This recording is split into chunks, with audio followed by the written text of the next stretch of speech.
এবার রিক্সা, van, easy bike চালক সংগ্রাম পরিষদের ৭ দফা দাবিতে জাতীয় প্রেস ক্লাবের সামনে সমাবেশ করেছে রিক্সা, ব্যাটারি চালিত রিক্সা, ভ্যান ও ইজি বাইক চালক সংগ্রাম পরিষদ।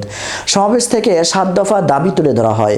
শনিবার ২৩শে নভেম্বর সকালে জাতীয় প্রেস ক্লাবের সামনে এই সমাবেশ করে সংগ্রাম পরিষদের নেতাকর্মীরা। তাদের দেওয়া ৭টি দাবির মধ্যে রয়েছে নীতিমালা অনুযায়ী ইজি বাইক, রিক্সা সহ ব্যাটারি চালিত যানবাহনের নিবন্ধন, চালকদের লাইসেন্স ও রুট পারমিট দেওয়া, কারিগরি ত্রুটি সংশোধন করে ব্যাটারি চালিত যানবাহনের আধুনিকায়ন করা।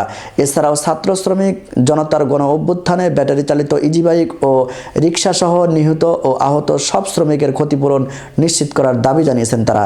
বিদ্যুৎ চুরি ও অপচয় বন্ধে চার্জিং স্টেশন স্থাপনা করা এবং সব শ্রমিকদের জন্য আর্মি রেডে রেশন, পেনশন ও বিনামূল্যে চিকিৎসা ব্যবস্থার দাবিও জানিয়েছেন সংগ্রাম পরিষদের নেতাকর্মীরা।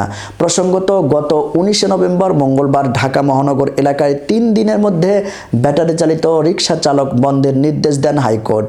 একই সঙ্গে ব্যাটারি চালিত রিক্সা বন্ধের কর্তৃপক্ষের নিষ্ক্রিয়তা কেন বেআইনি হবে না তা জানতে চেয়ে রুল জারি করেন আদালত।